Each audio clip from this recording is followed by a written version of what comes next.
For practical purposes, when elemental forces are handled, they are dealt with in their sublimated forms. Skemet, the lion-headed fire goddess, for instance, being a preferable form to Kali. These crude forms of force, however, have to be understood by the occultist, or he will have trouble with them. Anybody who makes a serious study of occultism has got to understand these things, and people are not to be branded as black because they study them. In fact, they would be very superficial students if they did not. But anyone who makes a public exhibition or popular exposition of black magic most certainly stands condemned, for it is not necessary that anyone save specialists should be acquainted with these things, and it is better for the general run of mankind to leave them alone, for to dwell upon them tends to put one in touch with them, and unless one takes the precautions that the initiate takes when dealing with them, one is liable to infection. The middle pillar does to people, or the stoicism that is possible in the endurance of pain, or how, if you're lucky, you may die with dignity, to see how corrosive the effects of jealousy can be, or how power corrupts or does not corrupt. For such knowledge and such understanding of the human species, don't look in my textbook of psychology. Try Lear and Othello and Hamlet. As a supplement to William James, read Henry James and Jane Austen and Mark Twain. These people are telling us things that are not on science's program. End quote. Not only is modern clinical psychology detached from the humanities, it is divorced from spirituality. Throughout history, humans have forfeited tranquility, comfort, and sometimes life itself for spiritual motives. Spirituality is important to our health and well-being. It is so much a part of us that trying to understand human beings without it is like trying to study fish and omitting the fact that they live in water. Unfortunately, many psychotherapists have done just that, persuading themselves and their clients to believe that the spiritual portion of them either does not exist or is irrelevant. Psychology and spirituality should not be separate entities. It is time to tear down the artificial walls that define them. The various schools of magic and their extensive teachings comprise an enormous body of wisdom that was the forerunner of modern psychology. The ancient art of magic can give back to the modern science of psychology that which it has so unwisely neglected, a systematic practice for addressing the spiritual factor in humans in a manner that is in accord with modern psychological principles. One of psychology's founding fathers, Carl Gustav Jung, was aware of this even if some of today's psychotherapists have forgotten it. A sign hanging above Jung's office door read, Avocatus atque non avocatus Deus aderet. Whether or not he is called, God will be present. Since the goal of both magic and psychotherapy is the well-being of the individual, it is only natural they become reacquainted with one another. Contemporary psychology must transform itself to include a more holistic approach, where the physical, psychological, and transpersonal aspects of the individual are all seen as interconnected, and humanity's need for healing, spirituality, and guidance is respected. If psychology can be compared to a dictionary of words in a specific language, the human psyche, magic can be compared to a book of poetry that makes those words come alive with meaning and relevance in our lives. Psychological/spiritual evolution. Now that we have reprimanded modern psychology for its shortcomings, we can explore some of the monumental contributions it has made to the understanding of the human mind.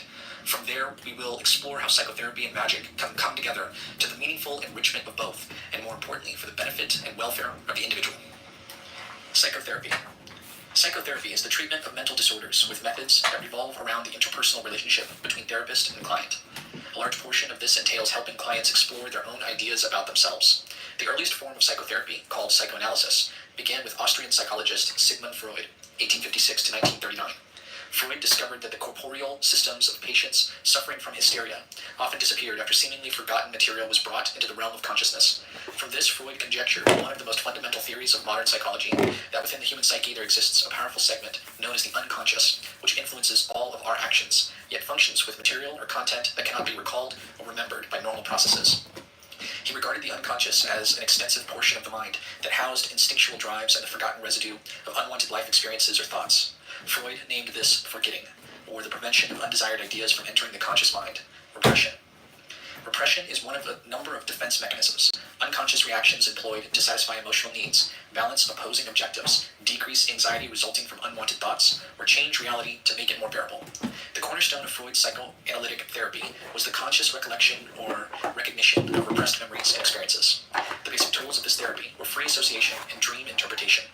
In recent years, other forms of psychotherapy, including behavior therapy, hypnotherapy, and group therapy, have become popular.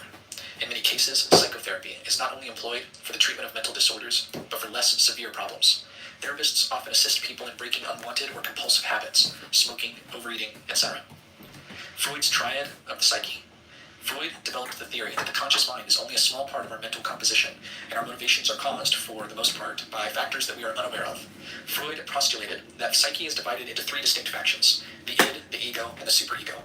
According to Freud, the id is the division of the psyche that is completely unconscious and functions as the origin of instinctual impulses and demands for instant satisfaction of primal needs. It is the reservoir of unconscious drives, ruled by the pleasure principle and instant gratification. The ego is that portion of the psyche which is conscious, most directly governs thought and behavior, and is most concerned with outer reality. The ego mediates between the id, the superego, and the stipulations of reality or society. The superego, primarily unconscious, is that which is created by the internalization of moral standards from parents and society. It is the conscious and the ego ideal, a moralizing faculty which monitors and censors the ego. Because of society, parental guidance, and peer pressure, humans experience a process of repression from the day of birth. Thus, the id and the superego are usually in conflict in most people, since, as Freud thought, repression was necessary in order for humanity to live within the bounds of civilization. Human beings, according to Freud, are motivated by vital animal instincts, primarily the sexual drive, which he called the libido. Other principal elements of psychology uncovered by Freud were the ideas of the Oedipus complex and infantile sexuality. Freud's tools for exploring the human psyche included the hypnosis, dream analysis, and a new technique that he termed free association. The goal of Freudian analysis was to release repressed memories and provide an increase in self-knowledge that would release trapped energies and result in a more satisfying existence for the patient. Jung and spiritual psychology. The works of Swiss psychologist C.G. Jung, 1875 to 1961, can be seen as part of the apex of the occult revival of the late 19th century. Using the new vocabulary employed by Sigmund Freud, Jung described that knowledge of the human psyche which mystics and magicians had gathered since ancient times. What had once been veiled in occult jargon and symbolism, and thus viewed as superstition and nonsense by the public at large, was now for the first time expressed in such a manner that psychologists and other intellectuals sat up and took notice. Jung's exploration of psychology in conjunction with his study of the paranormal made his theories the crucial link between psychology and magic. However, his interest in occult matters was one of the primary reasons for his ultimate break with Freud. The difference between Freud's and Jung's approaches to psychology was primarily Jung's view that the human psyche was a whole organism, and Freud's belief that it was not. Freud extrapolated a rather disorderly picture of the psyche, wherein autonomous components of the mind battled for dominance. Jung saw the psyche as being complete in itself from birth. The various elements of the psyche attempted to work harmoniously together, and their natural inclination was toward unity. While both men recognized two basic halves of the psyche, conscious and unconscious, Jung further divided the unconscious into two levels, personal and collective. In addition, Freud was more concerned with his patient's past, while Jung emphasized the patient's future development. Whereas Freud referred to his method as psychoanalysis, Jung preferred the phrase analytical psychology. Heilsweg. The psychology which Jung very gradually developed was described by him as Heilsweg, a German word which meant sacred way and a method of healing. Jung's idea of the psyche was based on a separation between the conscious and the unconscious, the personal unconscious being a small tributary of the greater river of the collective unconscious. The pilgrimage of the self symbolized the bringing of unconscious content into the light of consciousness. Heilsweg was a method for differentiating the self from the collective unconscious that was the blueprint of individual existence. It was a way of individuation, or the process by which a person becomes self-realized, a separate indivisible unity or whole which contains all aspects of the self. This was a radical departure from Freud's view that people are enslaved to the drives of the id and superego, which pressure them into conforming with society-sanctioned patterns of behavior.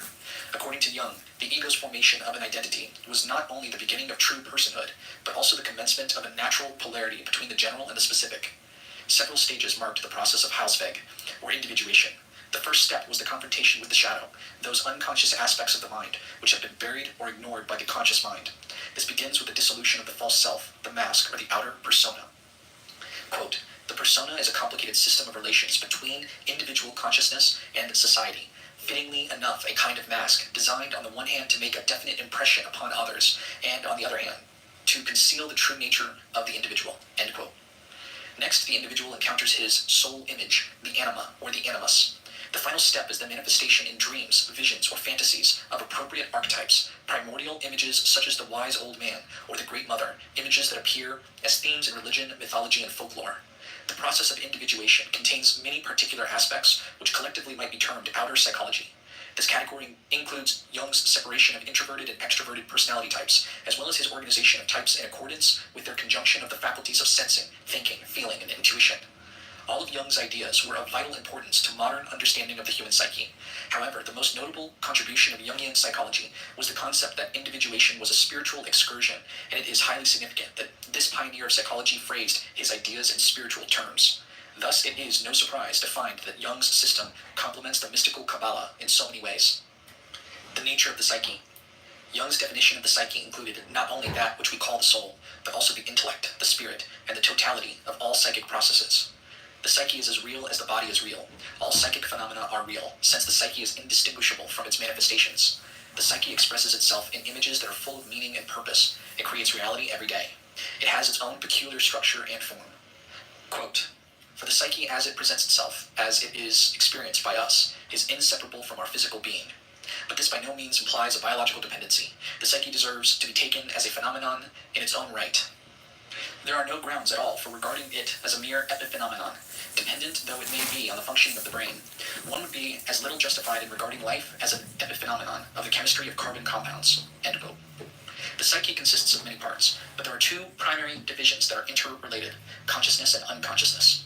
Unconsciousness. The unconscious is not simply the absence of consciousness. It is the division of the mind containing elements of psychic makeup, such as memories or repressed desires, that are not subject to conscious perception or control, but that often affect conscious thoughts and behavior. The personal unconscious is that unknown part of the individual human mind that is older than the conscious part of the mind. It is the primal portion from which consciousness arises. This unconscious, equivalent to Freud's superego, is unique to the individual, and it contains suppressed, forgotten, or subliminally perceived contents originating from a person's life. Whereas the mind can be trained, the unconscious cannot. It is a creative, autonomous psychic entity that is beyond subjective control. Jung concluded that the collective unconscious does not include personal characteristics distinctive to one's individual ego, but rather the sum of what is inherited from the biological and psychic structure common to the human race. They are those acts and mental patterns that are universally shared by all humanity. The primordial images of the collective unconscious are the result of thousands of years of human struggle and experience. Quote, "Every great experience in life, every profound conflict, evokes the accumulated treasure of these images and brings about their inner constellation. But they become accessible to consciousness only when the individual possesses so much self-awareness and power of understanding that he also reflects on what he experiences instead of just living it blindly. In the later event, he actually lives the myth and the symbol without knowing it." End quote. Consciousness. Consciousness is that component of waking awareness perceptible to a person at any given instant. It is a state of being mentally awake and observant, of having an awareness of one's environment and one's own existence, sensations, and thoughts. Consciousness is therefore the function which sustains the relationship between psychic content and the ego. Many mistake consciousness with mere thinking, when consciousness actually includes feeling, will, fantasy, and all other facets of waking life. Sentience is one of humanity's defining attributes, as stated by Jung. Quote, "Man's capacity for consciousness alone makes him man." End quote. Elsewhere, Jung states, quote, "And yet the attainment of consciousness was the most precious fruit of the tree of knowledge, the magical weapon which gave man victory over the earth, and which we hope will give him a still greater victory over himself." End quote. Jung believed that the most important objective for any individual was the attainment of harmony between the two halves of the psyche, the conscious and the unconscious. In this manner, man would achieve the, quote, "greater victory over himself." End quote. The shadow. Quote, "If the repressed tendencies, the shadow as I call them, were obviously evil, there would be no problem whatsoever. But the shadow is merely somewhat inferior, primitive, unadapted, and awkward, not wholly bad. It even contains childish or primitive qualities which would, in a way, vitalize and embellish human existence." End quote. The shadow represents the sum of all personal and collective psychic elements which, due to their incompatibility with the selected conscious demeanor, are refused expression in life and consequently unite into a somewhat independent splinter personality, a type of alter ego, whose unconscious inclinations run opposite those of the conscious. It is our dark brother, who is a hidden but undeniable part of our total psyche. The development of the shadow coincides with that of the ego. Aspects that the ego rejects are repressed and have little or no outlet in a person's conscious life. The shadow often behaves to counterbalance the conscious, which can be positive or negative. Very much an archetypal figure, the shadow personality often appears symbolically in dreams as being the same sex as the dreamer. In addition, an individual will sometimes project his shadow, i.e. his own unwanted subconscious characteristics, onto another person. In keeping with his views on the unconscious, Jung proposed that there are actually two forms of the shadow: the personal shadow, composed of the individual's cast-off psychic content, and the collective shadow, which embodies all the collective repressed memories of humankind. By the way, on page 112, there is a figure 5, Jung's model of the psyche, outer world, inside a self, surrounded by ego and the shadow. The shadow contains animus, anima. The ego contains the persona. On the outside the circle is collective unconscious and collective conscious. The personal goes in the collective conscious into self, and the unconscious, in the collective unconscious, also goes towards self in the middle. All right, back to the reading. Confronting the shadow. Quote, everyone carries a shadow, and unless it is embodied in the individual's conscious life, the blacker and denser it is. If an inferiority is conscious, one always has a chance to correct it. Furthermore, it is constantly in contact with other interests, so that it is continually subjected to modifications. But if it is repressed and isolated from consciousness, it never gets corrected. End quote. Throughout our lives, we are constantly having to suppress one attribute or another. Thus, the shadow can never completely be assimilated into consciousness. However, it is essential that the most conspicuous aspects of the shadow be raised to consciousness. Instead of rejecting the shadow, its counterpart, the ego, will be invigorated by it. If the shadow is not reckoned with, it runs the risk of becoming a vast, dark, forgotten expanse, which blocks one's inner creativity from being fully available to the conscious mind. This is why some people strive with Herculean strain to keep a tight lid on their shadows, concealing their private demons with a thin veneer of moral perfection. The spiritual fortress they construct around themselves is nothing more than a synthetic buttress held in place by force, and ever in danger of structural failure should the wind change direction. Mere suppression of the shadow is as little of a remedy as beheading would be for a headache. It is for this reason that confronting the shadow is the first step in Jung's method of individuation. To do this means taking a starkly critical and objective look into the nature of one's own being. Unconscious content is usually experienced in projection upon something that is outside of us. In the case of unwanted psychic content, some people will readily project their shadow onto someone else. Thus, we have a tendency to shift the blame onto an appropriate scapegoat. The other guy did it. As a comedian once insisted, the devil made me do it. It is extremely difficult for some analysts, to accept the fact that they do indeed have a deep, dark side. The therapist, who tries to bring the shadow out into the open, often meets with enormous resistance because the client fears that the artificial structure he has carefully constructed to protect his ego will come crashing down.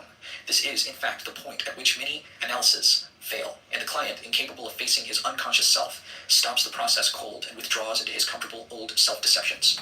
All of us must face our shadow side. This is especially important for magicians who seek to delve into the inner recesses of the human psyche, the mind of the microcosm. No spiritual progress can be made without it. We must discover the distinct characteristics of our shadow, as opposed to other parts of the psyche, such as the ego, and recognize it for what it is, a natural part of ourselves and nothing to be ashamed of or feel guilty about. Guilt and shame often cause one to repress the shadow in the first place, allowing a small, undesirable trait to grow into a huge, unresolved conflict, compulsion, or neurosis. In some ways, the shadow is like a neglected and resentful child who, if shown kindness and understanding, can learn to play with the other children. Objective understanding of ourselves will make it easier to face the shadow in other parts of the psyche as well. Regression exercise. Examining the events of one's childhood is a prerequisite for determining how the shadow developed. An excellent method for recalling childhood memories is the following regression exercise. Perform the LBRP. Perform the fourfold breath. Breathe in the count of 4. Hold the breath to the count of 4. Exhale to the count of 4. Keep the lungs empty to the count of 4. Sit in a comfortable position or lie down, eyes closed. Spend a few minutes inducing relaxation and rhythmic breathing. Visualize yourself within your present surroundings. As you continue the fourfold breath, see yourself going backwards in time. As you inhale to the count of 4, think of last spring.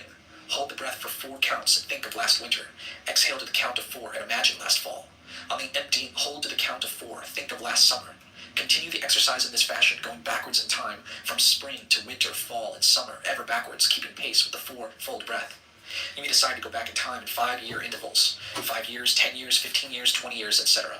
At any one of these intervals, stop and visualize yourself at that particular point in time. Observe how you looked, how your surroundings looked, the people around you at that time, how you felt about yourself, and how you saw your world. Examine significant events that occurred which shaped your view of the world and of yourself. When ready to end the exercise, use the fourfold breath to visualize time moving forward again. Inhale, spring, full hold, summer. Exhale, fall, empty hold, winter. Move time forward again until you arrive at the present. End the exercise with the LBRP. Always record your observations. You should practice this exercise several times, deciding beforehand what time in the past you wish to examine further. If you become quite proficient in this technique, you can go back 1 year at a time, all the way to birth. Trauma release exercise. Sometimes traumatic experiences or memories are responsible for creating parts of the shadow personality. In such cases, a trauma release exercise can help the analysand let go of the calamitous experience and begin to heal. The technique for this is as follows. Have the person lie on their back. Place your right hand on their forehead and your left hand at the back of their head. A breathing technique to further relaxation is helpful at this point. Next, guide the person to slowly visualize the traumatic event in the reverse order it happened, to a time before it occurred. In other words, emphasize that the details of the event will look like a videotape running in reverse and in slow motion. Then have the person run this mental tape in its natural order, forward in time, until arriving at the initial point when the event began. Guide the person to repeat this backward and forward motion until they no longer feel an emotional connection to the event. At the close of the session, have the person take a long, deep breath as they reflect upon any stress or concerns. Hold the breath for a few seconds and then release it, letting go of any residual tensions. Repeat this process 3 times. It is usually recommended that the person do this exercise a number of times on their own over a period of a few weeks to be certain that it is effective. It can also be done entirely solo, if preferred. Anima and animus. The second step in the process of individuation is defined by the encounter with the animus or the anima. The anima is the embodiment of the reflective feminine nature of man's subconscious, while the animus is the personification of the creative masculine nature of a woman's subconscious. Both are soul images, which usually manifest themselves in anthropomorphic form as fantasy lovers in dream and imagination. Animus and anima have a direct relationship with the persona or mask. If the persona is emotional, the soul image is rational, and vice versa. They are two of the most important archetypes, often influencing how we respond to members of the opposite sex. People often search out and are attracted to someone who symbolizes the attributes of their own psyche. Quote, every man carries within him the eternal image of women, not the image of this or that particular woman, but a definitive feminine image. This image is fundamentally unconscious, an hereditary factor of primordial origin engraved in the living organic system of the man, an imprint or archetype of all the ancestral experiences of the female, a deposit, as it were, of all the impressions ever made by women. Since this image is unconscious, it is always unconsciously projected upon the person of the beloved, and it is one of the chief reasons for passionate attraction or aversion. End quote. We must learn to discriminate between interior and exterior manifestation of the anima and animus, just as we must distinguish ourselves from our shadow. Whereas the conscious recognition of the shadow brings forth the knowledge of one's own dark side, as it relates to a person's own sex, so does the recognition of the animus or anima provide the means for understanding the contrasexual portion of the psyche. It is precisely this lack of discrimination that leads a person to repeatedly seek out a certain kind of mate, a bad boy, or a nasty girl, type who will inevitably treat them poorly. This is exactly how some individuals, in failing to differentiate between their own soul image and secret inner desires and a prospective mate, project the inner image outward and consequently fall into bad relationships time and time again. Sometimes the animus and anima can be symbolized by parental figures, leading some people to try to find a companion who resembles their father or mother in some way. While attempting to find the perfect mate, externalization of the soul image leads some to look outside of themselves for the perfection and beauty that lies within. This is true for most people who choose a mate who represents the subconscious portion of the psyche. And since no human mate can fit perfectly into the transferred image, after time, the carrier of the projection displays his or her own character traits, resulting in frustration and discord in the relationship. If a person could only recognize the soul image within as a part of their own inner self, they would stop attributing their flaws to their mate and retract the projection. Any psychic energy that has been bound up in the projection would be freed for other, more progressive pursuits. The encounter with the soul image usually takes place later in life, after the dynamics of youth, reproduction, and the priorities of the outer world have been satiated. Confronting the soul image is an indication that the second half of one's life has commenced. Once the contrasexual soul image has been brought to consciousness, however, it may not be possible to, quote, lose ourselves completely, end quote, in the love of another, for we have now found the object of that love within us. This brings with it the realization that we are, in fact, complete within ourselves, and we do not need a slavish love to a projected illusion in order to prop us up. Instead, we are enabled to develop a deeper love and a conscious devotion to our partner. The proper role of the soul image is that of the psychopomp, guiding the soul around impasses on its own way towards spiritual transformation. It is the mediator between the conscious and the unconscious. Whereas the persona is the reconciler between the ego and the outer world, the soul image is the reconciler between the ego and the inner world. Once fully realized and integrated, the soul image can bring incredible enrichment into consciousness and a vital expansion of the true self. Archetypes. The third step in the process of individuation is the manifestation of archetypes. An archetype is an idea, mode of thought, or God form that has manifested from the inherited experiences of humankind, from the collective unconscious. Quote, the concept of the archetype is derived from the repeated observation that, for instance, the myths and fairy tales of world literature contain definite motifs which crop up everywhere. We meet these same motifs in the fantasies, dreams, deliria, and delusions of individuals living today. These typical images and associations are what I call archetypal ideas. The more vivid they are, the more they will be colored by particularly strong feeling tones. They impress, influence, and fascinate us. They have their origin in the archetype, which in itself is an irrepresentable, unconscious, pre-existent form that seems to be part of the inherited structure of the psyche and can therefore manifest itself spontaneously anywhere at any time. End quote. According to Jung, once the soul image has been integrated, next comes the manifestation of the major archetypes of spirit and matter.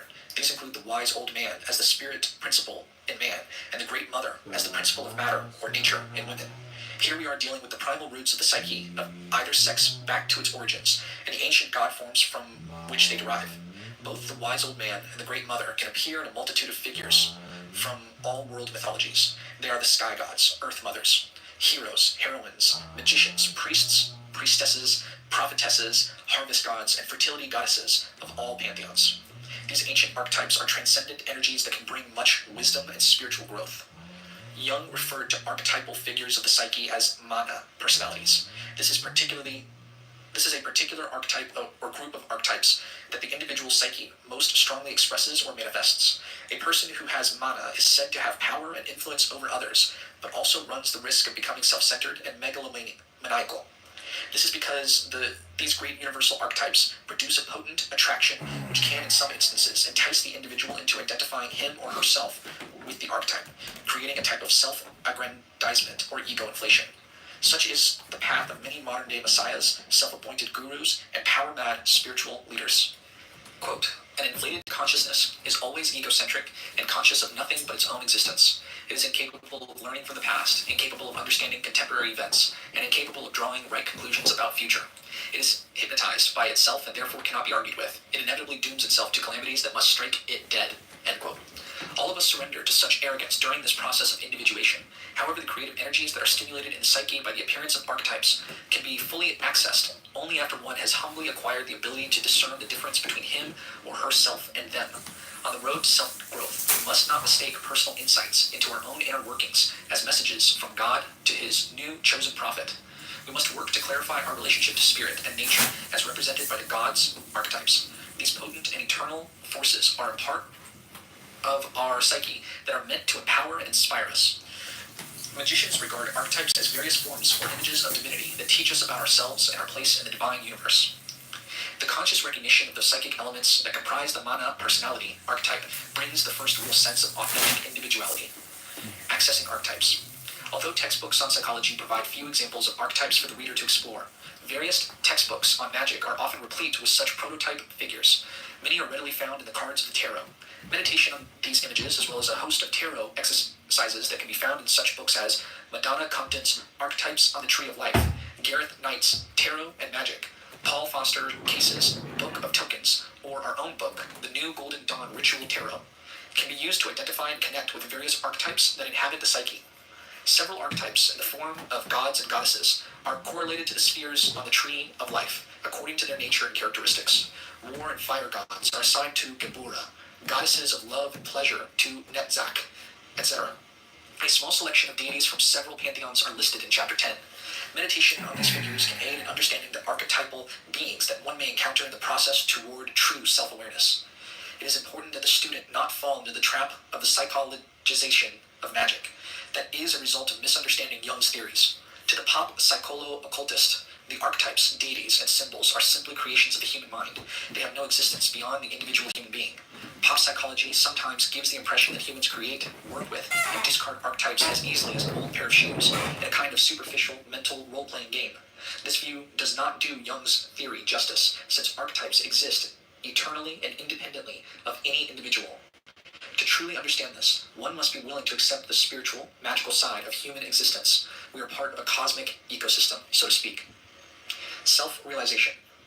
Throughout the process of individualization, unconscious content has been gradually raised into consciousness. Combined with the dissolution of the persona and the decrease of the sovereign power of the conscious mind, this new awareness brings with it a state of psychic imbalance. Magicians refer to this time as, quote, the dark night of the soul, end quote.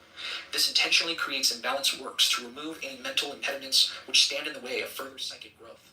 If the conscious mind is able to absorb and develop the psychic content emerging from the subconscious, then this state of balance induces the independent, intuitive activity of the unconscious to create a new equilibrium, and the result, as Jung put it, is, quote, the victory over the collective psyche, end quote. Then and only then is the median between the conscious and the unconscious to be found. This is the archetypal image of the self, and self-realization is the final step of the path of individuation. The emergence of the self is a transformation of the psyche, which involves a whole new outlook toward life. This is no easy process. Primal impulses from the subconscious will still assail us, but no longer will we totally identify ourselves with them or flee from them. We must do our best. The demographic won't be able to afford it if we push the rate up 1%, or if we push the inflation rate up. Well, hold on. You know what I asked it, actually? Here's what I asked it. I said, of all politicians, like, which can you think of as, like, what was the first question? Has the highest according to you? And this is what it's saying. Paul Manafort, Trump's 2016 campaign chair. Michael Flynn, Trump, ex-national security.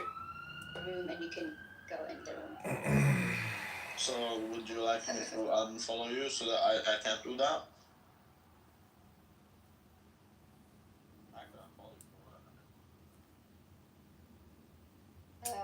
Hello? What, do you want me to see where you're at and go there, or do you want me to just remove it? No, I just Hello? wanted to this because it was weird. Well, I want you to be comfortable, so if you'd like me to remove you as a friend, I would do that. Oh, really? After everything you said, you want me to be comfortable? That's so nice. Alright. Wow. Of course I want you to be comfortable. Hello? Who's now subscribed? Should I keep following We you, or can should hear you. should I keep following you or not? Oh, did he just use the N-word?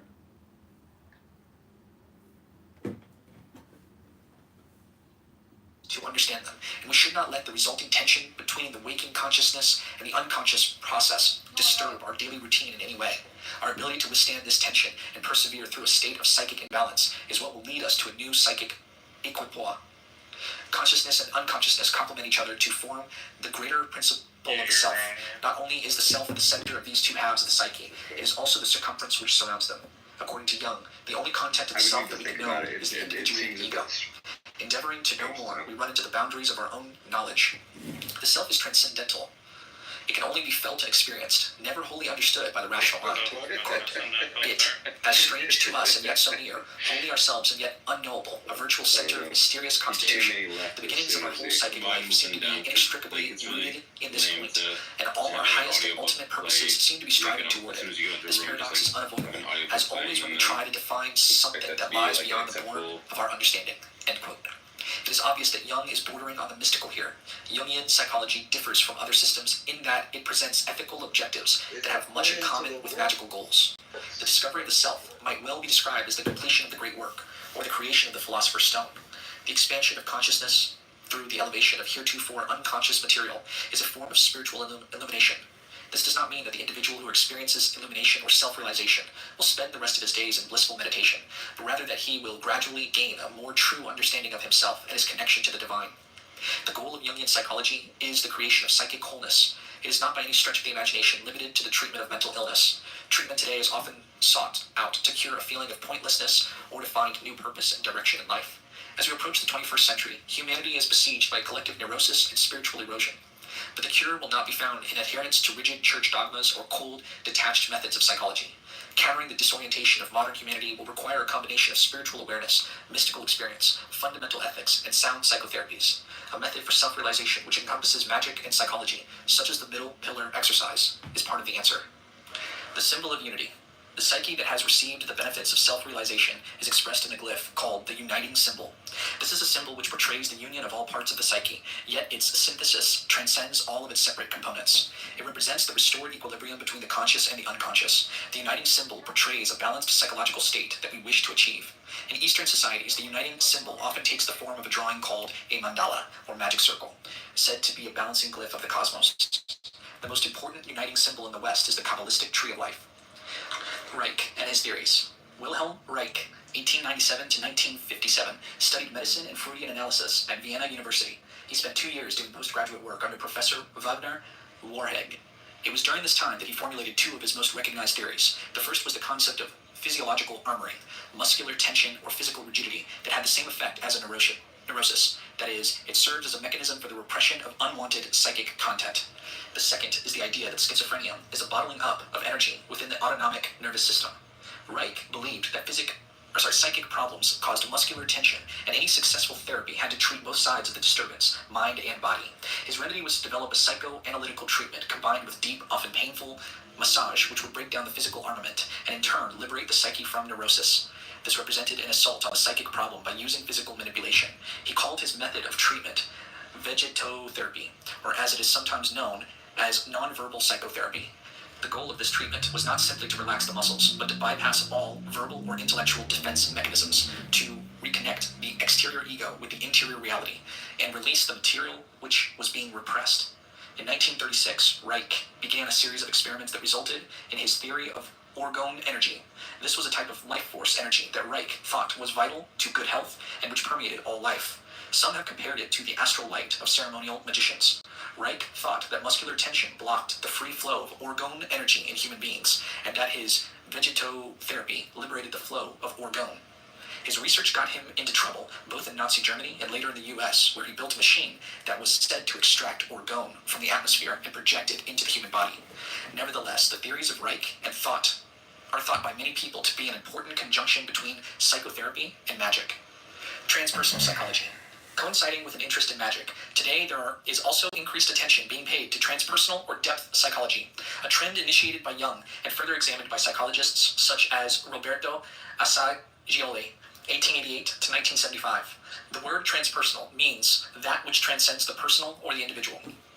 Transpersonal psychology takes a more spiritual approach to the human dilemma and does not reject the idea of the soul, rather it embraces it. A true system of transpersonal psychology must examine the highest aspects of the unconscious and take a philosophical as well as pragmatic approach to human evolution. Seeing that psychoanalysis was an incomplete system, Assagioli developed his own form of therapy and called it psychosynthesis. Psychosynthesis accepts the idea of the soul, the libido, and the imagination as essential aspects of the human being. It also includes the use of symbolism and allegory to initiate alchemical change and psychic integration. Quote, may I emphasize the fact that the elements and functions coming from the superconscious, such as aesthetic, ethical, religious experiences, intuition, inspiration, states of mystical consciousness, are factual, are real in the pragmatic sense, because they are effective, producing changes both in the inner and the outer world. Therefore, they are amenable to observation and experimentation through the use of the scientific method in ways suited to their nature. Also, they can be influenced and utilized through psycho-spiritual techniques, end quote.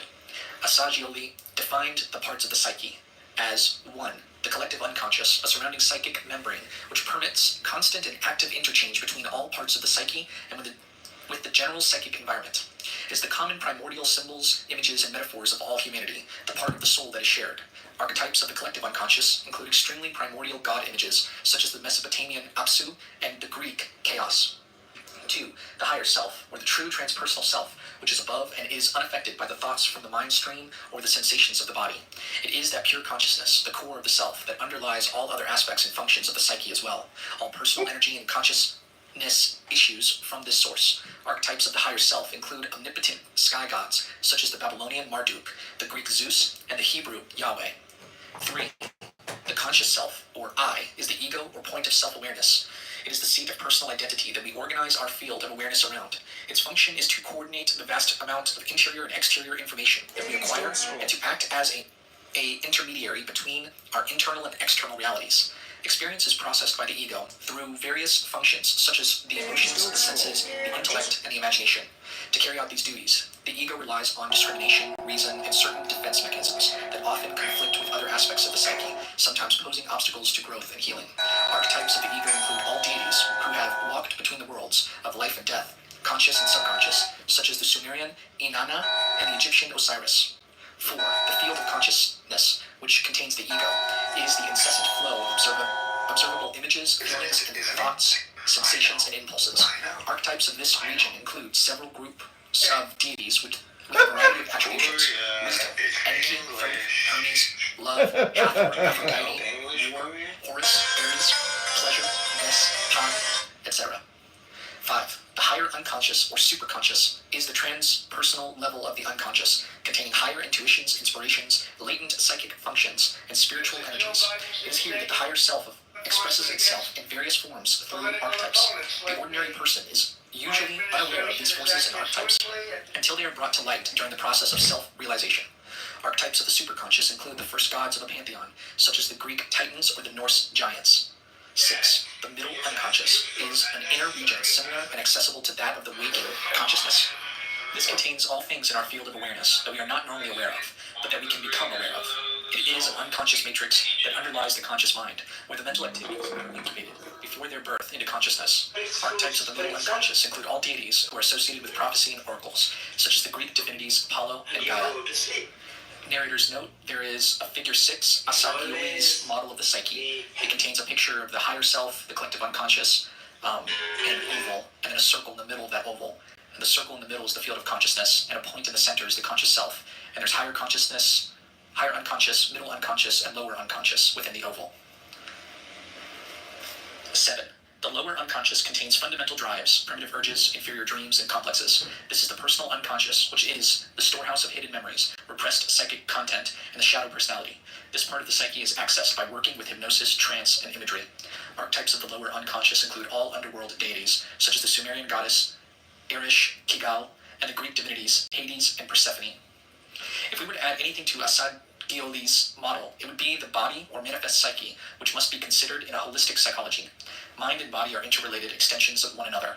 Just as physical discomfort can affect the mind, through focused visualization, can affect the body. Archetypes of the manifest psyche include all earth deities, such as the Egyptian Geb, the Babylonian Nin-Hursag, and the Greek Demeter. Asagioli's division of the psyche is remarkably similar to the Kabbalistic model of the soul. Like Jung, he saw the pressing need for all human beings to achieve a balanced inner integration and true self-realization, and he outlined a system for achieving this goal in 4 stages.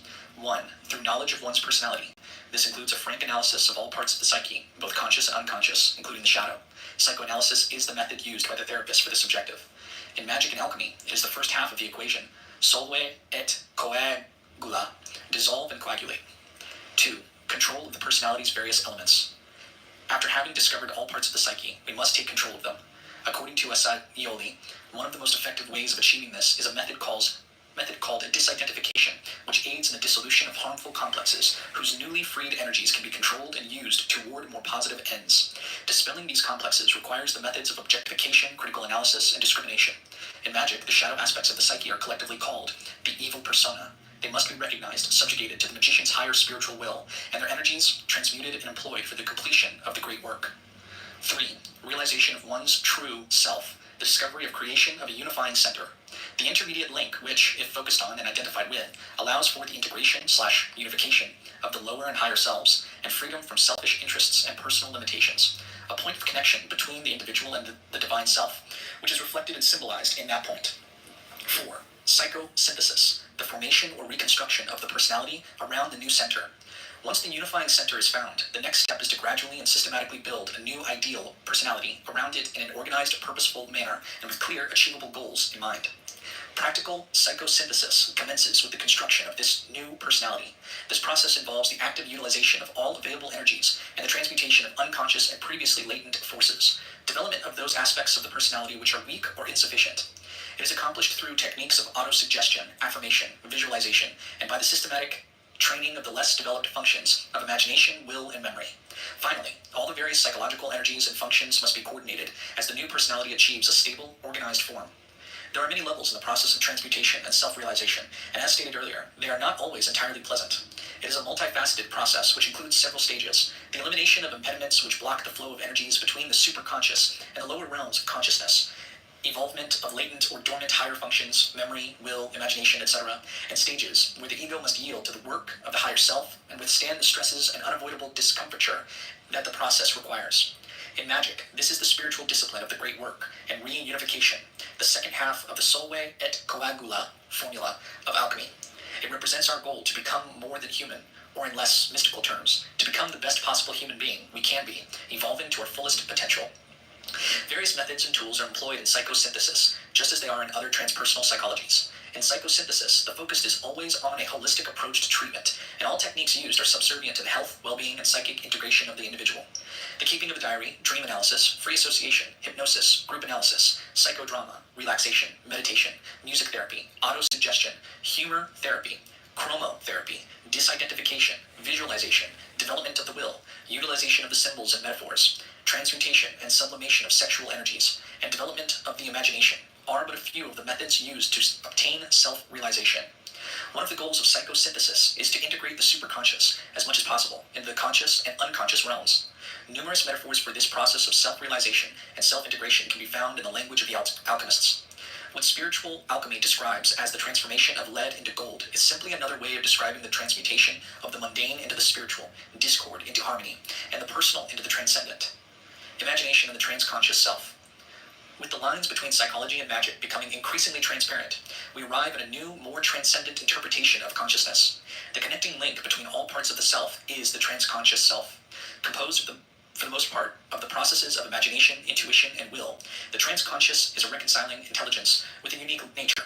It has the ability to move through, communicate with, and cause change on all levels of the psyche, and is capable of a wide range of powers associated with communication and transformation. The imagination is the essential aspect of the transconscious self. It is a potent medium for the processes of inspiration, transmutation, integration, and transcendence. The transconscious imagination operates as a single organized mechanism, purposefully flowing between all portions of the psyche with a unifying objective. Its vast creative resources are a primary influence in the development of music, dance, literature, and other art forms. The transconscious imagination expresses itself in two ways: the intuitive imagination and the creative imagination, which relate respectively to the natures of the reflective anima and the creative animus. Together, these two archetypes coalesce into the partly androgynous archetype of Hermes, the messenger god, who symbolizes the transconscious imagination as the psychopomp, the guide, healer, and protector of the soul. The language of the soul and the imagination is revealed in symbol, image, and allegory. Therefore, in all mythologies, the many figures, places, and situations are metaphors for different archetypes, as well as different aspects of the psyche and transformative experiences. Thus does Hermes, representing the soul guide of the transconscious self, communicate to all levels of the psyche through symbol and myth. The imagination is one of the most important tools of magic. A focused imagination is employed by magicians for everything from the consecration of talismans to healing. Concentration on a visualized image or symbol is the key to this type of working. In healing, the source of the infection or injury is often visualized as being dissolved, or the sick individual is imaged as being free from the diseased. The exploration of the unconscious realms usually begins with the image of descending into a basement, a cave, or the underworld. Superconscious levels are often contacted by visualizing the climbing of a steep hill or climbing the branches of a mystical tree. Properly used, the imaginative faculties of the transconscious self can be used to activate the latent faculties of the psyche and bring renewed health and well-being to the entire mind/body system. The Tree of Life.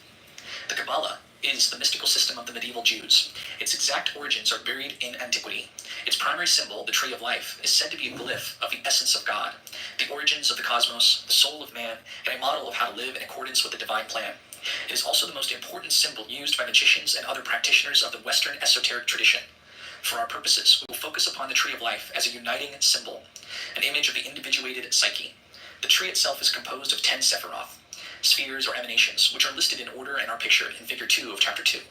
Kether, the crown; Chokmah, wisdom; Bina, understanding; Chesed, mercy; Gabura, strength; Tifareth, beauty; Netzach, victory; Hod, splendor; Yesod, foundation; and Malkuth, the kingdom. The parts of the soul. To the Kabbalists, the human soul is divided into three principal portions, which overlap in some instances. These are the Neshama, the Ruach, and the Nefesh.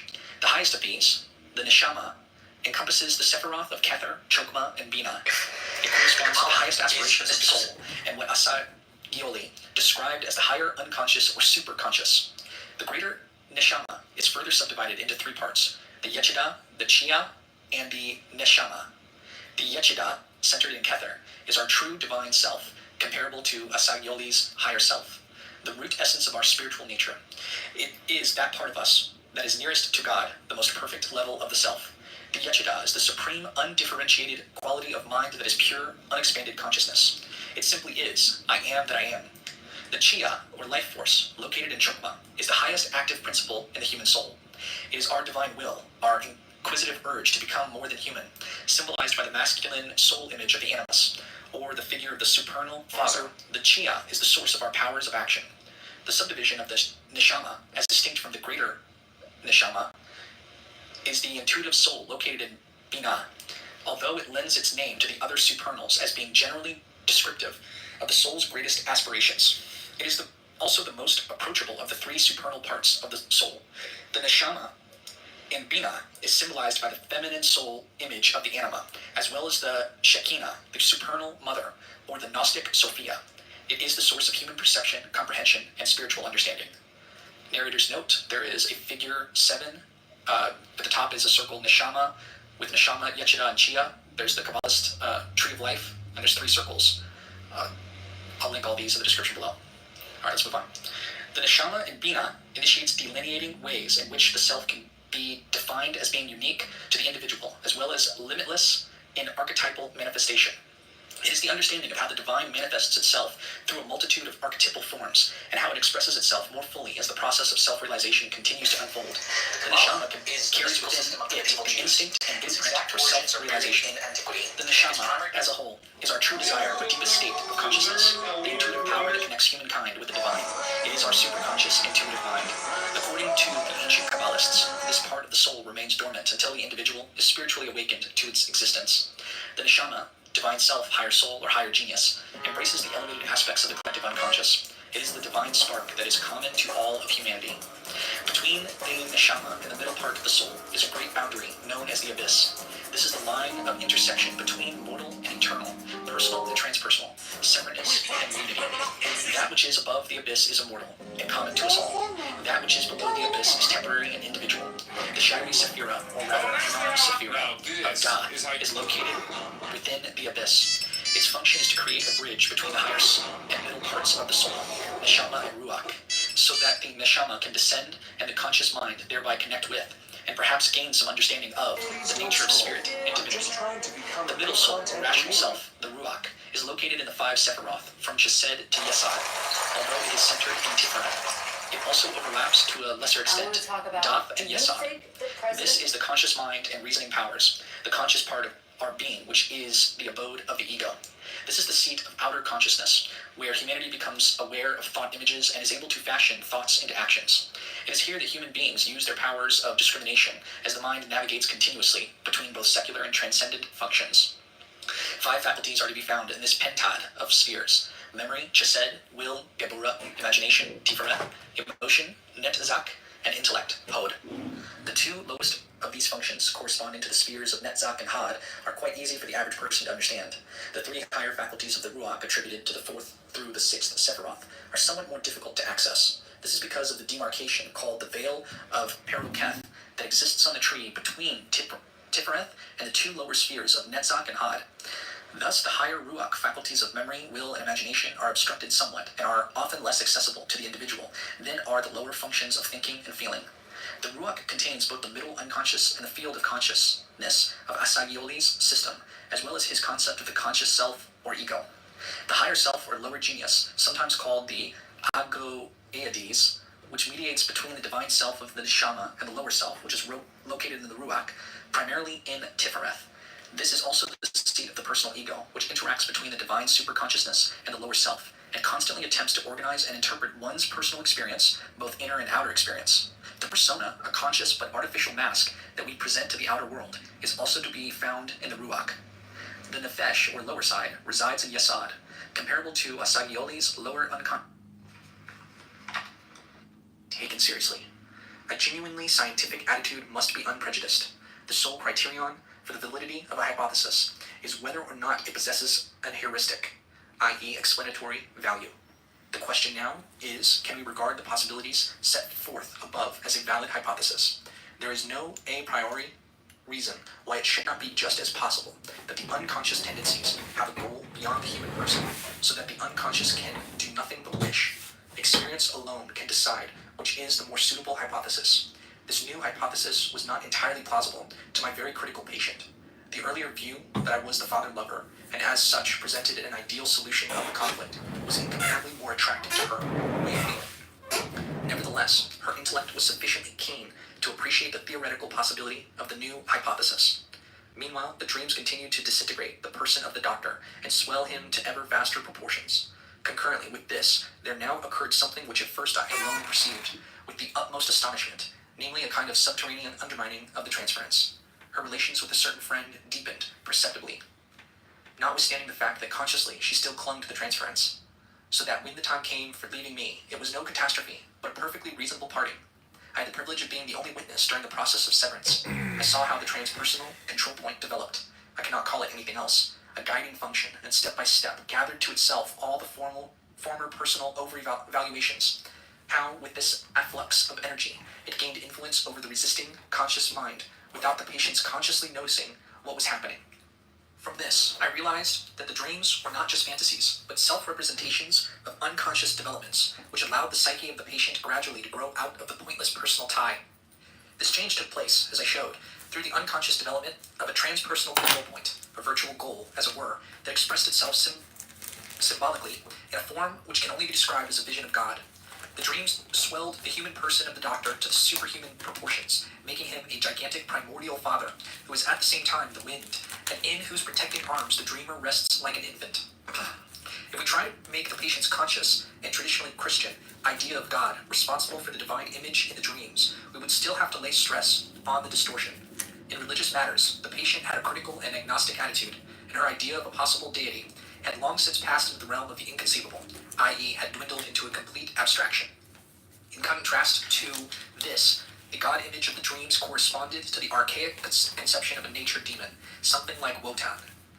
God is spirit is here translated back into its original form, where there are Greek letters, means wind. God is the wind, stronger and mightier than man, an invisible breath spirit. As in Hebrew, ruah, so in Arabic, ruh, means breath and spirit. Out of the purely personal form, the dreams develop an archaic God image that is infinitely far from the conscious idea of God. It might be objected that this is simply an infantile image, a childhood memory. I would have no quarrel with this assumption if we were dealing with an old man, sitting on a golden throne in heaven. But there is no trace of any sentimentality of that kind. Instead, we have a primordial idea that can correspond only to an archaic mentality. These primordial ideas, of which I have given a great many examples in my Symbols of Transformation, oblige one to make, in regard to unconscious material, a distinction of quite a different character from that between preconscious and unconscious, or subconscious and unconscious. The justification for these distinctions need not be discussed here. They have their specific view and are worth elaborating further as points of view. The fundamental distinction which experience has forced upon me claims to be no more than that. It should be evident from the foregoing that we have to distinguish in the unconscious a layer which we may call the personal unconscious. The materials contained in this layer are of a personal nature insofar as they have the character partly of acquisitions derived from the individual's life and partly of psychological factors which could just as well be conscious. It can readily be understood that incompatible psychological elements are liable to repression and therefore become unconscious. But on the other hand, this implies the possibility of making and keeping the repressed contents conscious once they have been recognized. We recognize them as personal contents because their effects or their partial manifestation or their source can be discovered in our personal past. They are the integral components of the personality. They belong to its inventory, and their loss to consciousness produces an inferiority in one respect or another. An inferiority, moreover, that has the psychological character, not so much of an organic lesion or an inborn defect, as of a lack which gives rise to a feeling of moral resentment. The sense of moral inferiority always indicates that the missing element is something which, to judge by this feeling about it, really ought not to be missing, or which could be made conscious if only one took sufficient trouble. The moral inferiority does not come from a collision with the generally accepted and, in a sense, arbitrary moral law, but from the conflict with one's own self, which, for reasons of psychic equilibrium, demands that the deficit be redressed.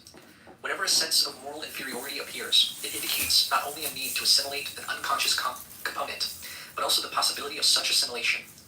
In the last resort, it is a man's moral qualities which force him, either through direct recognition of the need or indirectly through a painful neurosis, to assimilate his unconscious self and to keep himself fully conscious.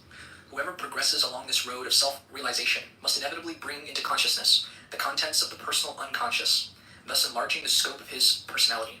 I should add at once that this enlargement has to do primarily with one's moral consciousness, one's knowledge of oneself, for the unconscious contents that are released and brought into consciousness by analysis are usually unpleasant, which is precisely why these wishes, memories, tendencies, plans, etc. are repressed. These are the contents which are brought to light in much the same way by a thorough confession, though to a much more limited extent. The rest comes out as a rule in dream analysis. It is often very interesting to watch how the dreams fetch up the essential points, bit by bit and with the nicest choice. The total material that is added to consciousness causes a considerable widening of the horizon, a deepened self-knowledge which, more than anything else, one would think is calculated to humanize a man and make him modest. But even self-knowledge, assumed by all wise men to be the best and most efficacious, has different effects on different characters. We make very remarkable discoveries in this respect in practical analysis, but I shall deal with this question in the next chapter. As an example of the archaic idea of God shows, the unconscious seems to contain other things besides personal acquisitions and belongings. My patient was quite unconscious of the derivative of spirit from wind, or of the parallelism between the two. This content was not the product of her thinking, nor had she ever been taught it. The critical passage in the New Testament was inaccessible to her, and there's some Greek, since she knew no Greek. If we must take it as a wholly personal acquisition, it might be a case of so-called cryptomnesia, the unconscious recollection of a thought which the dreamer had once read somewhere. I have nothing against such a possibility in this particular case, but I have seen a sufficient number of other cases, many of them are to be found in the book mentioned above, where cryptomnesia can be excluded with certainty. Even if it were a case of cryptomnesia, which seems to me very improbable, we should still have to explain what the predisposition was that caused just this image to be retained and later, as Simon puts it, ekphorated, in Latin, effere, to produce. In any case, cryptomnesia or no cryptomnesia, we are dealing with a genuine and thoroughly primitive God image that grew up in the unconscious of a civilized person and produced a living effect, an effect which might well give the psychologist of religion food for reflection. There's nothing about this image that could be called personal. It is a wholly collective image, the ethnic origin of which has long been known to us. Here is an historical image of worldwide distribution that has come to existence, again through a natural psychic function. This is not so very surprising, since my patient was born into the world with a human brain, which presumably still functions today much as it did of old. We are dealing with a reactivated archetype, as I have elsewhere called these primordial images. These ancient images are restored to life by the primitive, analogical mode of thinking peculiar to dreams. It is not a question of inherited ideas, but of inherited thought patterns. In fact, in view of these facts, we must assume that the unconscious contains not only personal, but also impersonal, collective components in the form of inherited categories or archetypes. I have therefore advanced the hypothesis that at its deeper levels, the unconscious possesses collective contents in a relatively active state. This is why I speak of a collective unconscious. 2. Phenomena resulting from the assimilation of the unconscious. The process of assimilating the unconscious leads to some very remarkable phenomena. It produces in some patients an unmistakable and often unpleasant increase of self-confidence and conceit. They are full of themselves. They know everything, they imagine themselves to be fully informed of everything concerning their unconscious, and are persuaded that they understand perfectly everything that comes out of it. At every interview with a doctor, they get more and more above themselves. Others, on the contrary, feel themselves more and more crushed under the contents of the unconscious. They lose their self-confidence and abandon themselves with dull resignation to all the extraordinary things that the unconscious produces. The former, overflowing with feelings of their own importance, assume a responsibility for the unconscious that goes much too far, beyond all reasonable bounds, and the others finally give up all sense of responsibility, overcome by a sense of the powerlessness of the ego against the fate working through the unconscious. If we analyze these two modes of reaction more deeply, we find that the optimistic self-confidence of the first conceals a profound sense of impotence, for which their conscious optimism acts as an unsuccessful compensation, while the pessimistic resignation of the others masks a defiant will to power, far surpassing in cocksureness and the conscious optimism of the first type. With these two modes of reaction, I have sketched only two crude extremes. A finer shading would have been truer to reality. As I have said elsewhere, every analysand starts by unconsciously misusing his newly won knowledge in the interests of his abnormal neurotic attitude, unless he is sufficiently freed from his symptoms in the early stages to be able to dispense with further treatment altogether. A very important contributory factor is that in the early stages, everything is still understood on the objective level, i.e., without distinction between imago and object, so that everything is referred directly to the object.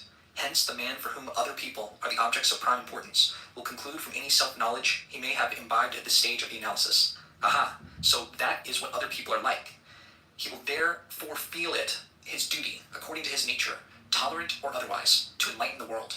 But the other man, who feels himself to be more the object of his fellows than their subject, will be weighed down by this self-knowledge, and become correspondingly depressed. I am naturally leaving out of account these numerous and more superficial natures, who experience these problems only by the way. In both cases, the relation to the object is reinforced. In the first case, in an active, in the second case, in a reactive state. The collective element is markedly accentuated. The one extends the sphere of his action, the other the sphere of his suffering.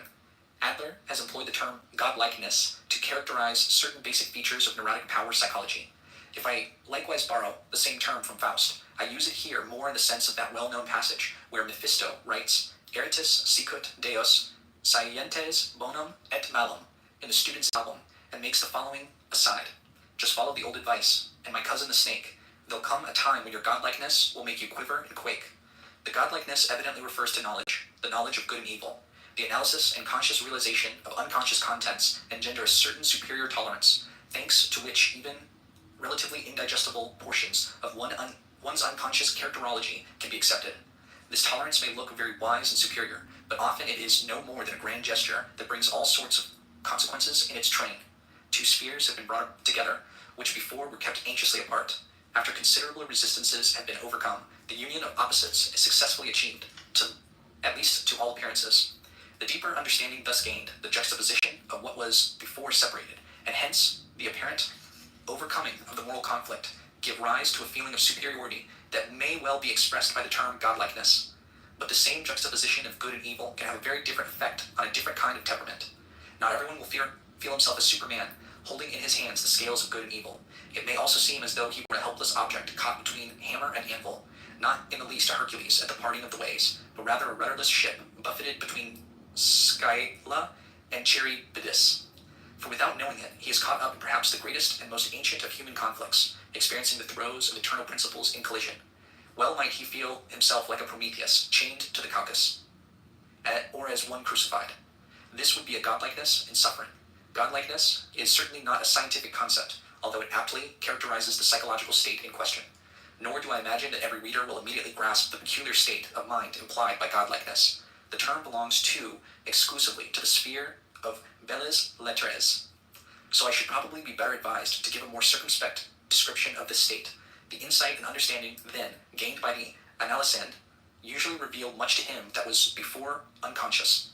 He naturally applies this knowledge to his environment. In consequences, he sees, or thinks he sees, many things that before were invisible. Since his knowledge was helpful to him, he readily assumes that it would be useful also to others. In this way, he is liable to become arrogant. It may be well meant, but it is nonetheless annoying to other people. He feels as though he possesses a key that opens many, perhaps even all, doors. Psychoanalysis itself has the same bland unconsciousness of its limitations, as can clearly be seen from the way it meddles with works of art.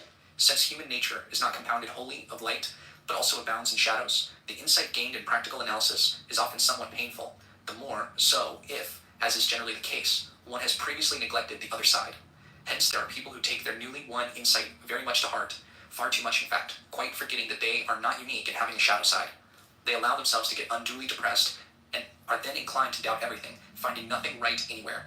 This is why many excellent analysts with very good ideas can never bring themselves to publish them, because the psychic problem, as they see it, is so overwhelmingly vast that it seems to them almost impossible to tackle it scientifically. One man's optimism makes him overweening, while another's pessimism makes him over-anxious and despondent. Such are the forms which the great conflict takes when reduced to a smaller scale. But even in these less proportions, the essence of the conflict is easily recognized. The arrogance of the one and the despondency of the other share a common uncertainty as to their boundaries. The one is excessively expanded, the other excessively contracted. Their individual boundaries are in some way obliterated. If we now consider the fact that, as a result of psychic compensation, great humility stands very close to pride, and that pride goeth before a fall, we can easily discover behind the haughtiness certain traits of an anxious sense of inferiority.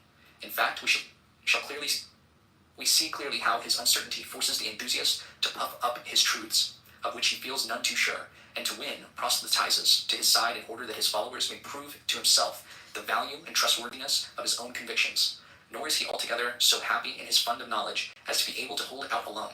At bottom, he feels isolated by it, and the secret fear of being left alone with it induces him to trot out his opinions and interpretations in and out of season, because only when convincing someone else does he feel safe from gnawing doubts. It is just the reverse with our despondent friend. The more he withdraws and hides himself, the greater becomes his secret need to be understood and recognized. Although he speaks of his inferiority, he does not really believe it. There arises with him a defiant conviction of his unrecognized merits, and in consequence he is sensitive to the slightest disapprobation, always wearing the stricken air of one who is misunderstood and deprived of his rightful due. In this way he nurses a morbid pride and an insolent discontent, which is the very last thing he wants and for which his environment has to pay all the more dearly. Both are at once too small and too big. Their individual mean, never very secure, now becomes shakier than ever. It sounds almost grotesque to describe such a state as godlike. But since each in his way steps beyond his human proportions, both of them are a little superhuman, and therefore, figuratively speaking, godlike. If we wish to avoid the use of this metaphor, I would suggest that we speak instead of psychic inflation. The term seems to me appropriate insofar as the state we are discussing involves an extension of the personality beyond individual limits. In other words, a state of being puffed up. In such a state, a man fills a space which normally he cannot fill. He can only fill it by appropriating to himself contents and qualities which properly exist for themselves, alone, and should therefore remain outside our bounds. What lies outside ourselves belongs either to someone else, or to everyone, or to no one. Since psychic inflation is by no means a phenomenon induced exclusively by analysis, but occurs just as often in ordinary life, we can investigate it equally well in other cases. A very common instance is the humorless way in which many men identify themselves with their business or their titles. The office I hold is certainly my special activity, but it is also a collective factor that has come into existence historically through the cooperation of many people and whose dignity rests solely on collective approval. When, therefore, I identify myself with my office or title, I behave as though I myself were the whole complex of social factors of which that office consists, or as though I were not only the bearer of the office, but also, and at the same time, the approval of society. I have made an extraordinary extension of myself, and have usurped qualities which are not in me, but outside me. L'état, c'est est moi, is the motto for such people. In the case of inflation, through knowledge, we are dealing with something similar in principle, though psychologically more subtle. Hence, it is not the dignity of an office that causes the inflation, but very significant fantasies. I will explain what I mean by practical example, choosing a mental case whom I happen to know personally, and who is also mentioned in a publication by Mader. The case is characterized by a high degree of inflation. In mental cases, we can observe all the phenomena that are present only fleetingly in normal people, in a cruder and enlarged form. The patient suffered from a paranoid dementia with megalomania. He was in telephonic communication with the Mother of God and other great ones. In human reality, he was a wretched locksmith's apprentice who at the age of 19 had become incurably insane. He had never been blessed with intelligence, but he had, among other things, hit upon the magnificent idea that the world was his picture book, the pages of which he could turn at will. The proof was quite simple. He had only to turn around, and there was a new page for him to see. This is Schopenhauer's World as Will and Idea, in unadorned, primitive concreteness of vision. A shattering idea indeed, born of extreme alienation and seclusion from the world, but so naively and simply expressed that at first one can only smile at the grotesqueness of it. And yet, this primitive way of looking lies at the very heart of Schopenhauer's brilliant vision of the world. Only a genius or a madman could so disentangle himself from the bonds of reality as to see the world as his picture book. Did the patient actually work out or build up such a vision, or did it just befall him? Or did he perhaps fall into it? His pathological disintegration and inflation points rather to the latter. It is no longer he that thinks and speaks, but it thinks and speaks within him. He hears voices. So the difference between him and Schopenhauer is that in him, the vision remained at the stage of a mere spontaneous growth, while Schopenhauer abstracted it and expressed it in a language of universal validity. In doing so, he raised it out of his subterranean beginnings into the clear light of collective consciousness. But it would be quite wrong to suppose that the patient's vision had purely personal character or value, as though it were something that belonged to him. If that were so, he would be a philosopher.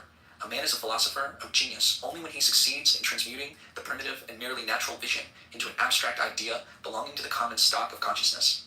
This achievement, and this alone, constitutes his personal value, for which he may take credit without necessarily succumbing to inflation. But the sick man's vision is an impersonal value, a natural growth against which he is powerless to defend himself, by which he is actually swallowed up and wafted clean out of the world.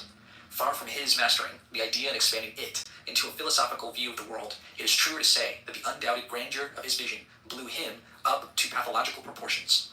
The personal value lies entirely in the philosophical achievement, not in the primary vision. To the philosopher as well, this vision comes as so much increment, and is simply a part of the common property of mankind, in which, in principle, everyone has a share. The golden apple dropped from the same tree, whether they be gathered by an imbecile locksmith's apprentice or by Schopenhauer. There is, however, yet another thing to be learnt from this example, namely that these transpersonal contents are not just inert or dead matter that can be annexed at will.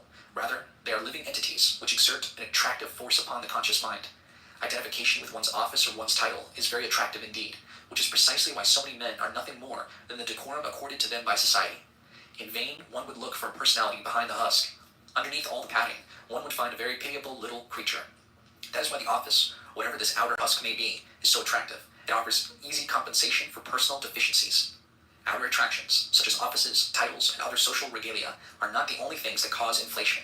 These are simply impersonal quantities that lie outside in society, in the collective consciousness.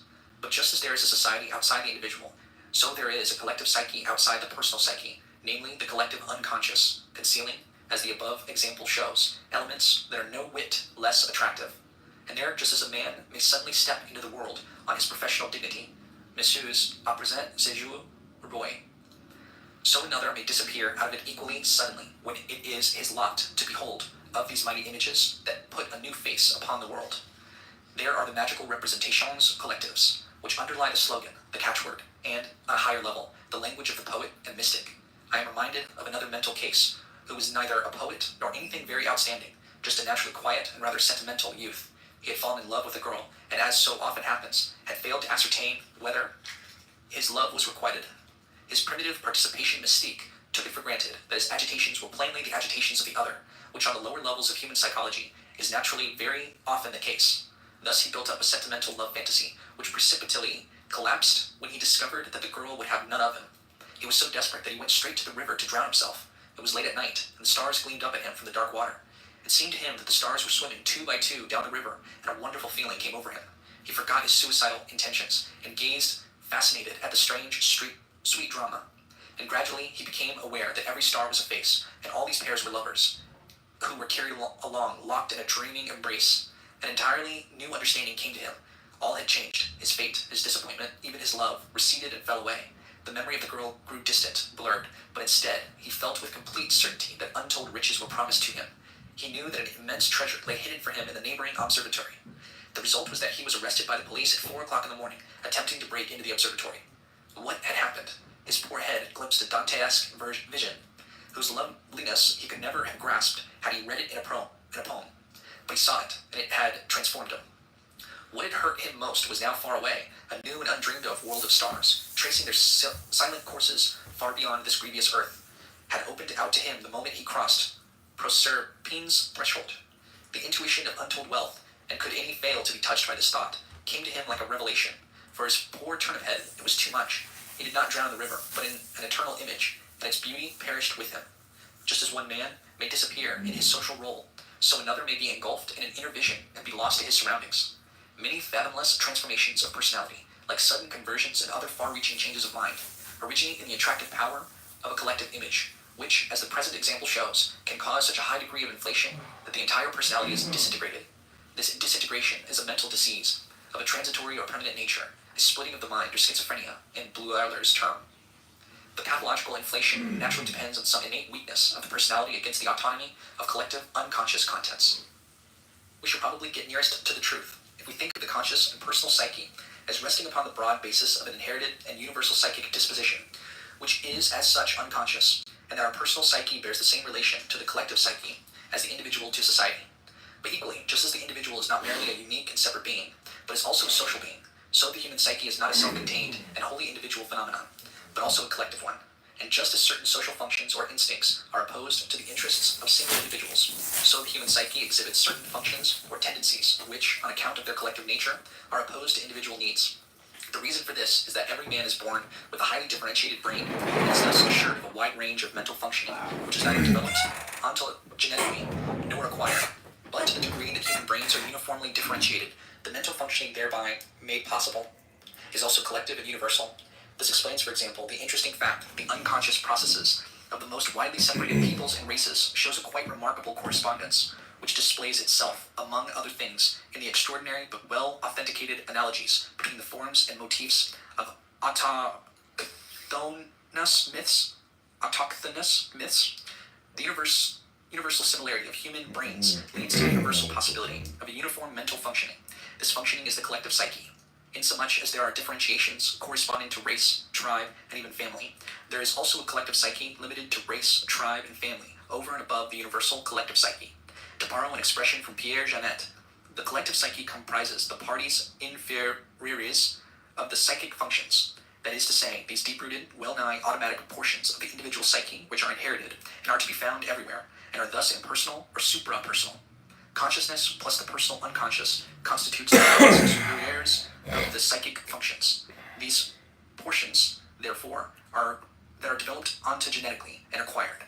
Consequently, the individual who annexes the unconscious heritage of the collective psyche to what has accrued to him in the course of his ontogenetic development, as though it were part of the latter, enlarges the scope of his personality in an illegitimate way and suffers the consequences.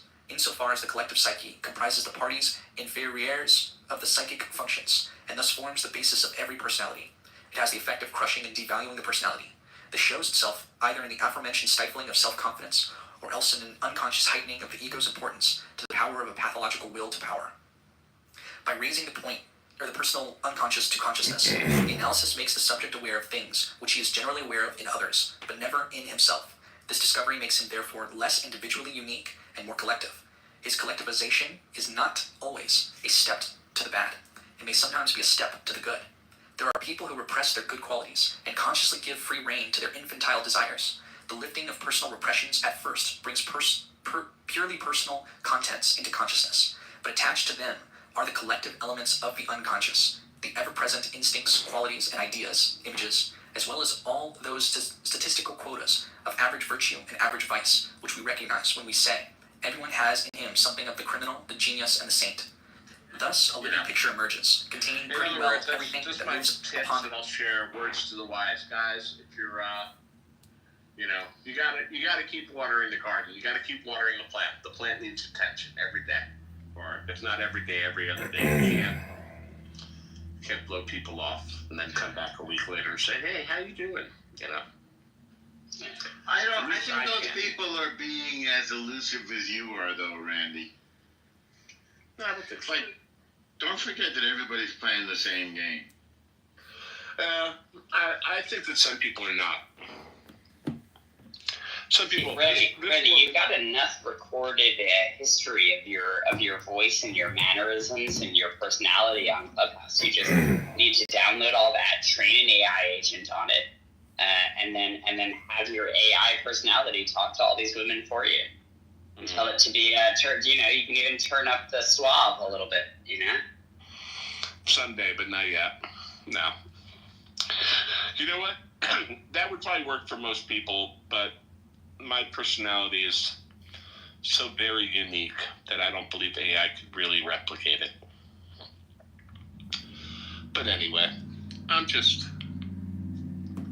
the question is, how long? Oh, Norm left too. Great. Oh boy, I am a real fucking winner, huh? Whoever I'm talking to just. Where are they all going? Right? They just abandoned us. I don't know. It's okay.